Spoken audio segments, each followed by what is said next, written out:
Durante años, Nicolás Maduro caminó por los pasillos del Palacio de Miraflores como un hombre convencido de que el poder era eterno.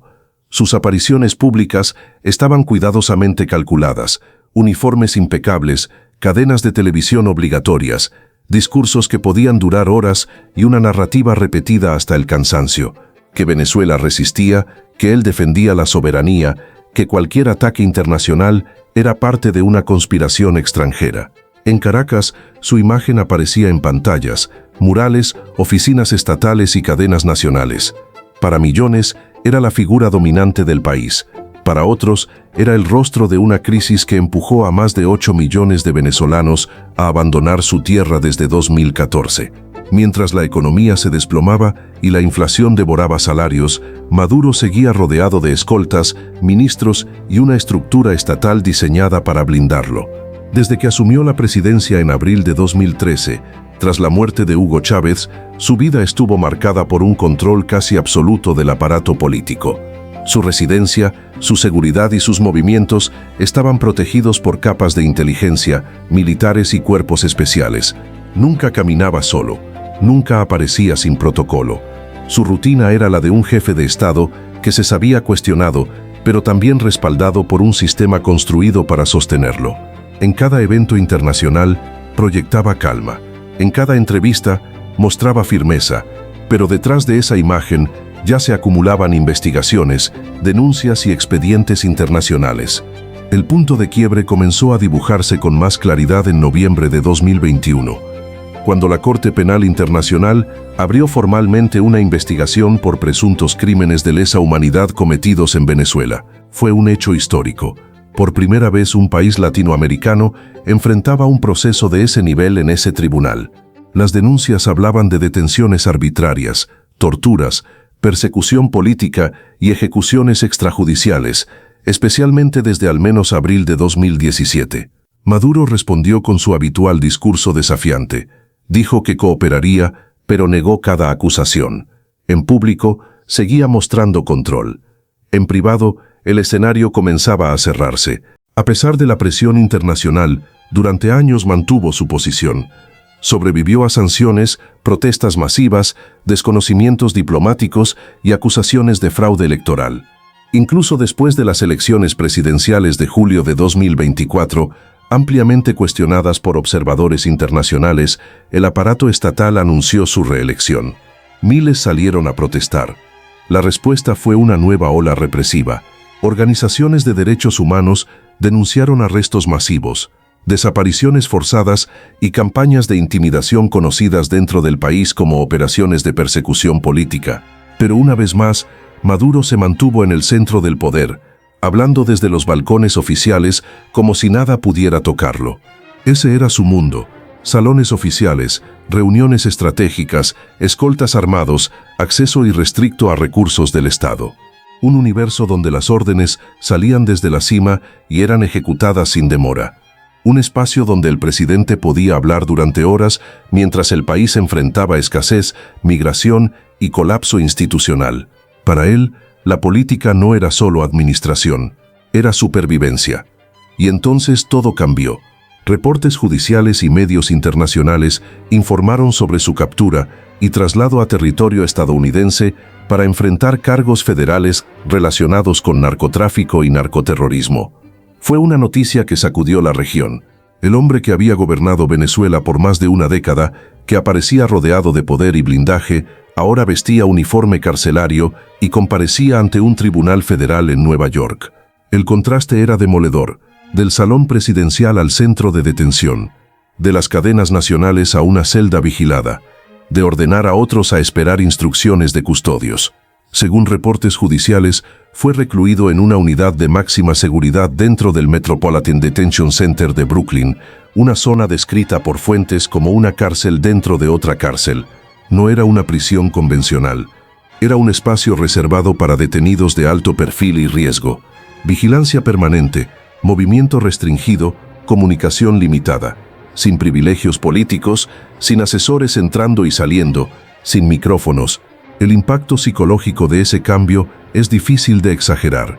Durante más de una década, Maduro operó en un ecosistema donde todo estaba diseñado para reforzar su autoridad. La prisión destruye exactamente eso. La rutina carcelaria impone horarios, revisiones, reglas estrictas y una pérdida total del control personal. Para alguien acostumbrado a mandar, obedecer se convierte en una forma silenciosa de desgaste, y ese desgaste empezó a notarse. En marzo de 2026, durante una comparecencia judicial, observadores señalaron que se veía más delgado que en sus últimas apariciones públicas. Vestía ropa penitenciaria color beige con una camiseta naranja debajo.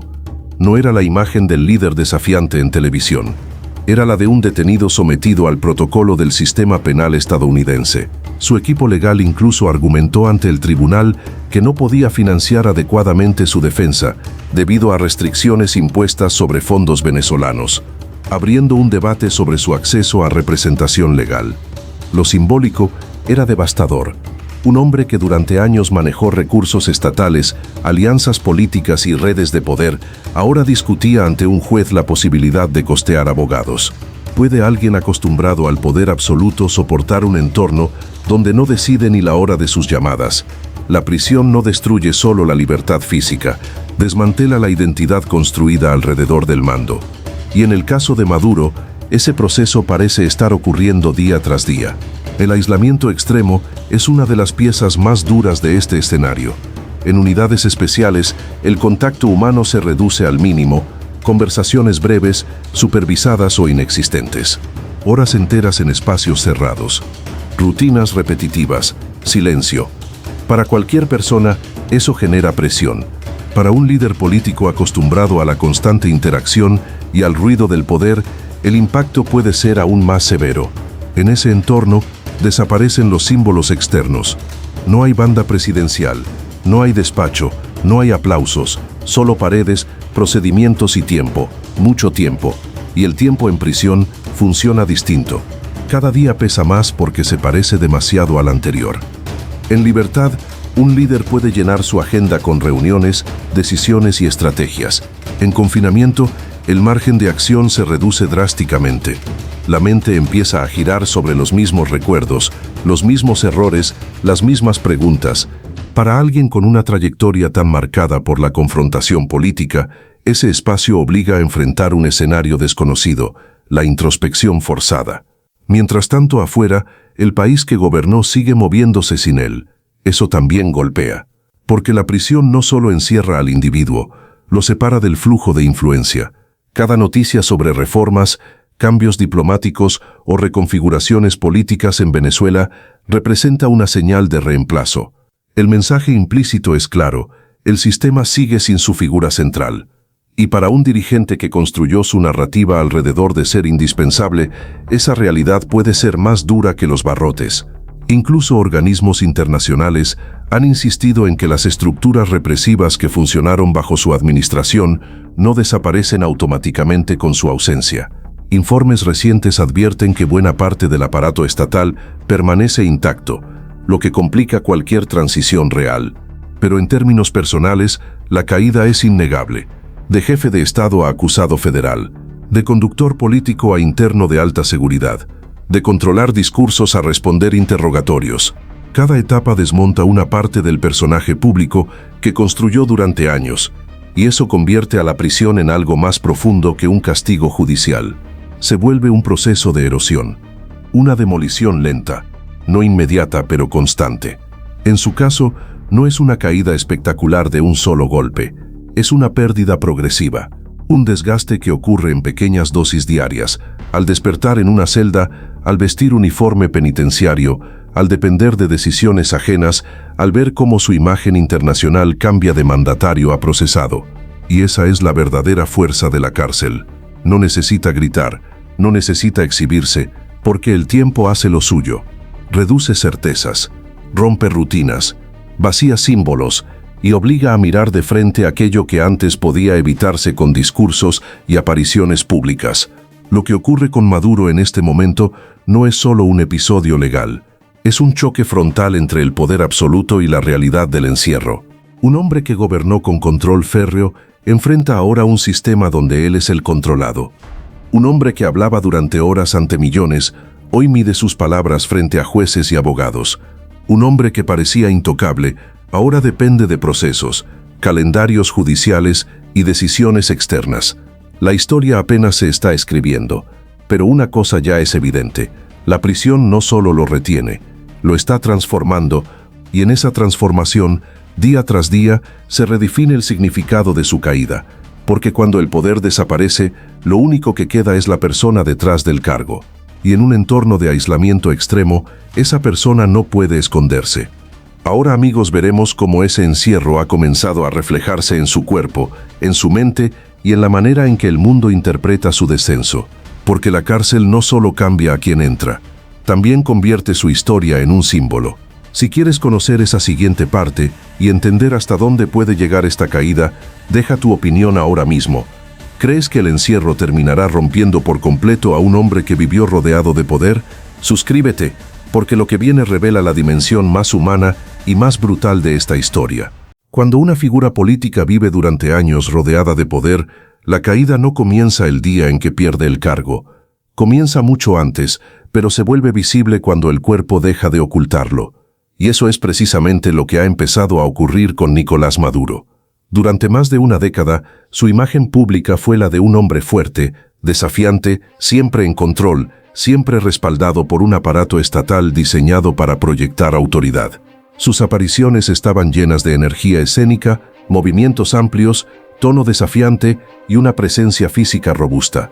Pero cuando el escenario cambia, cuando la rutina del poder se reemplaza por el encierro, el cuerpo empieza a contar una historia distinta. Y en esa historia, cada gesto, cada expresión y cada transformación física se convierten en señales imposibles de ignorar.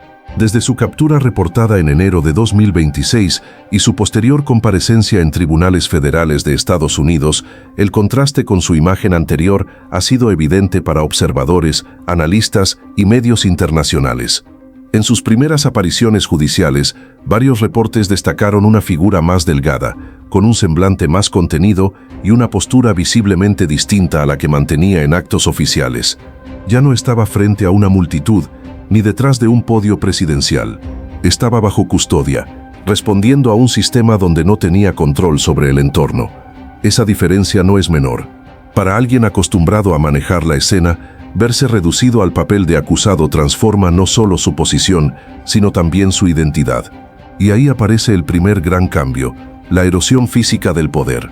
El cuerpo humano responde al estrés prolongado. Cambios de alimentación, interrupción del sueño, ansiedad constante y pérdida de rutina generan desgaste. En contextos de encierro, especialmente en instalaciones de máxima seguridad, la regularidad impuesta puede parecer ordenada desde afuera, pero internamente funciona como una presión continua.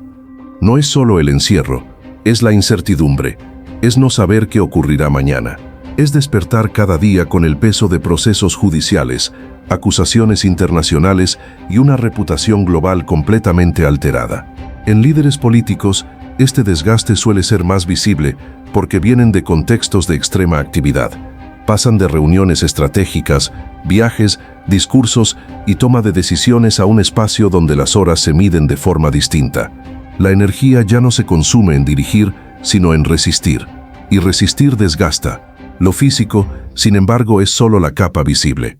El cambio más profundo suele ocurrir en la mente. Durante años, Maduro operó dentro de un sistema donde sus decisiones influían directamente sobre millones de personas. Ese tipo de poder modifica la percepción personal. El liderazgo prolongado, especialmente en estructuras altamente centralizadas, genera una identidad ligada al mando. No se trata solo de ocupar un cargo, se trata de verse a uno mismo como indispensable. Cuando esa estructura desaparece, aparece una fractura psicológica, porque el encierro no solo limita movimientos, obliga a enfrentar la ausencia de influencia, y esa ausencia puede ser devastadora. En prisión o bajo custodia prolongada, los referentes cotidianos cambian radicalmente. Las decisiones son externas, los horarios son impuestos, la privacidad se reduce, las interacciones son controladas. Todo eso produce un proceso conocido en psicología institucional como despersonalización progresiva, la sensación de pérdida del rol propio y de la identidad social construida durante años. Para una figura que se definió públicamente como jefe de Estado, esa experiencia puede resultar especialmente agresiva. Ya no hay ministros esperando instrucciones, ya no hay transmisiones nacionales, ya no hay multitudes coreando consignas. Solo queda el individuo, separado de la maquinaria que sostenía su imagen.